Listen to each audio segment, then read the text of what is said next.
What's up, guys? Welcome back to Podium Couch. For those of you just joining us, make sure you subscribe if you enjoy the content. Today I'm going to talk to you about sim rigs. I'm currently on my second sim rig. My first one I bought about 3 years ago. I built most of it out of wood. I'll go ahead and show you guys. So as you can see, the seat is taken from a Mazda 3 in a junkyard.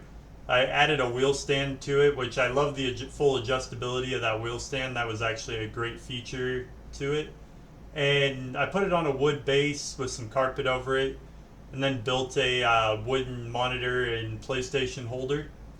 And overall, there were things I liked about that. Mainly the fact that I could adjust so many different functions of it compared to the current rig I'm using where I'm not so adjustable. But ultimately, I knew that going to a PC was one of my main goals. I knew that I wanted to get into video editing, so I wanted to kind of start at the bottom on quality and work my way up as the channel grows. Both to experience the different things so I could share them with you guys, but also to kind of control costs a little bit because I did have to buy a PC, I had to buy the monitors, I had to buy everything from start to finish right out the gate to get this going. So it is a budget rig, but I feel like it's at a point where I'm really happy with most of it. My biggest thing right now is just getting to an 80/20 rig so I get that full adjustability back. And then eventually getting to some different hardware and stuff, but it's not the biggest hurry for me. I'm more concerned about my comfort when I'm racing. And that's kind of where I'm at with it. So let's go ahead and take a look at the rig. I'll switch over to the other camera and take you guys on a tour. Alright guys, we'll do an off-board walkthrough in a minute, but I kind of wanted to give you the view from behind me so you could see the cockpit and see how I'm set up here. So what I've got is a 34-inch ultra-wide LG with two 27-inch LGs to the left and right. All are running the same frame rate, the same refresh rate. And I'm using iFinity to link them for the triple screen effect. Now, typically you would go with 3 of the same size screens, but I really like the ultra wide in the front.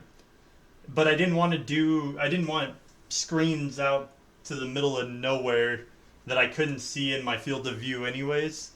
So I went with the 27s. I haven't compared it to know if this was the right move or not, but it definitely works for me.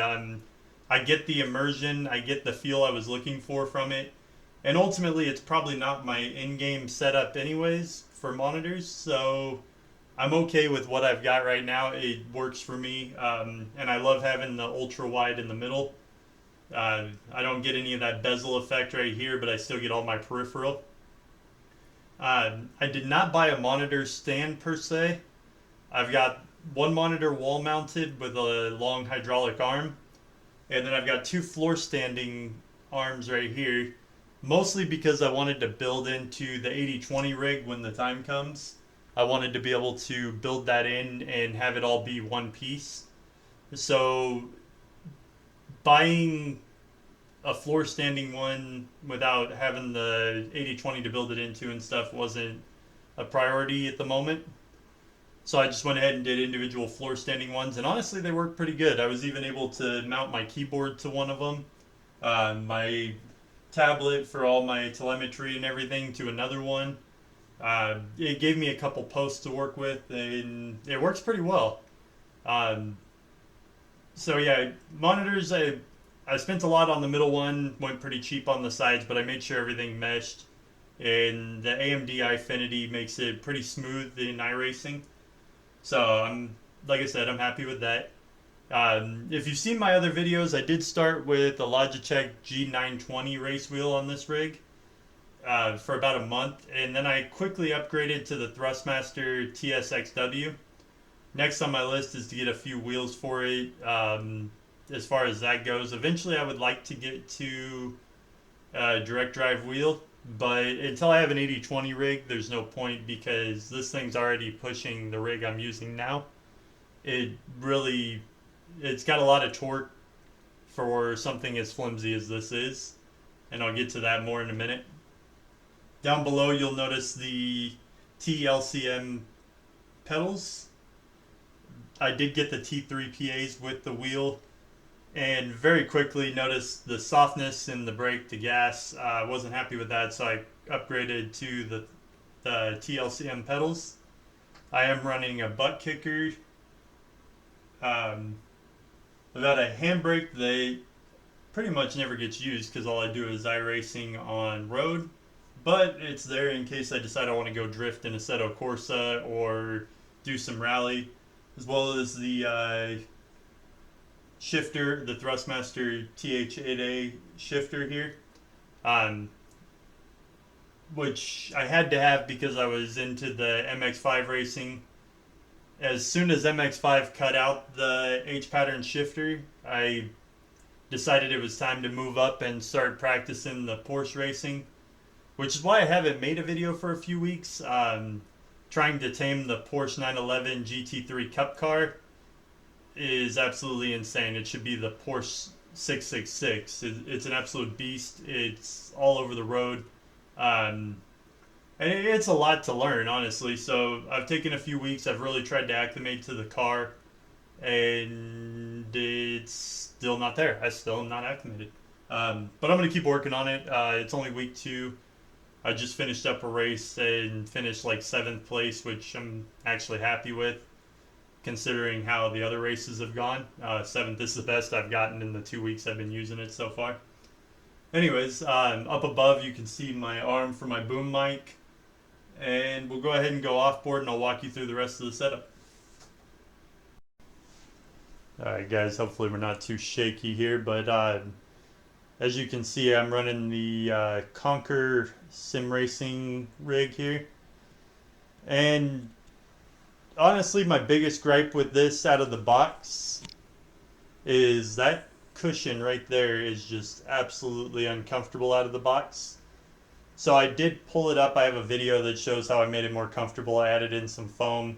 And honestly, I haven't had any problems since. It's been pretty comfortable as far as the seat goes. Unfortunately, I just don't have enough adjustment in where the wheel goes and getting the monitors right, and the pedals being out further, the wheel closer, the things I feel like I need. I just don't have enough adjustment. You can see back here I've got the Butt Kicker 2 right here, Butt Kicker Gamer 2. That's the amp for it. And right behind that you can see my cable job. I used harness tape on all my cables throughout the rig, so I've pretty much hidden everything into the rig with the exception of the few cables you can see down there below the pedals. And then another modification I did that I talk about in the same video as the cushion, I went ahead and built a mount for the Gamer 2 down below here to give me the most feedback I could possibly get. Getting it off of the rig and under the seat made a huge difference. And then over there you can see the laptop I'm recording on right now. I'm trying to do dual laptop or dual PCs to limit the work on the racing PC. That way I get the most out of it. So yeah, that's pretty much the entirety of the rig.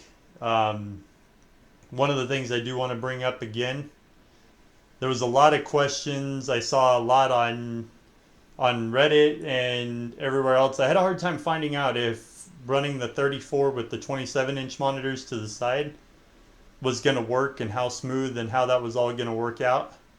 And like I said, I just want to reiterate that it does work really well. You can run 2 different sizes. I think it would have been a lot worse had I used monitors that had a different height to them. But getting the 27s that all match with the 34 in height really made a big difference. And I think it helped the whole process. Alright guys, so now you've seen the rig. And like I said, it was a budget rig initially. I mean, I bought the computer for under $1,000 at Best Buy and then did some upgrades on it. I'm probably 500, 550, 600 maybe, probably about 600 in on monitors. And then the racing rig was $300, which makes it probably one of the best budget frames I've seen, because usually you start at $300 with no seat. So yes, it's flimsy. Yes, it's not ideal if you can get to an 80/20 right out the gate. Probably skip the step in between and just go straight to 80/20 or something more stable, especially if you're going to go to a direct drive or a higher end wheel. Um, but you can definitely get started. I mean, if you already have the PC and the monitor, uh, you could get started for $600 with a race seat, wheel pedals, all that. If you go with the Logitech option, granted, if you can go higher end, you're going to save money in the long run. But either way, getting into sim racing doesn't always have to be that expensive. And even at the lowest quality, you still get a lot of fun out of it. But as you start to build, add the monitors, add more torque in your wheel, get load cell pedals, all those upgrades that you do are going to further the immersion of the game and make a big difference. So keep that in mind when you're shopping.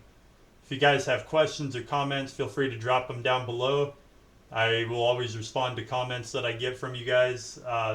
Sometimes it may take a minute because I do work also, but I will definitely respond to you guys as soon as possible. And like I said in the beginning, if you guys like the content, if it's helped you in any way, shape, or form, and you want to see more, like and subscribe. And I'll catch you guys on the next video.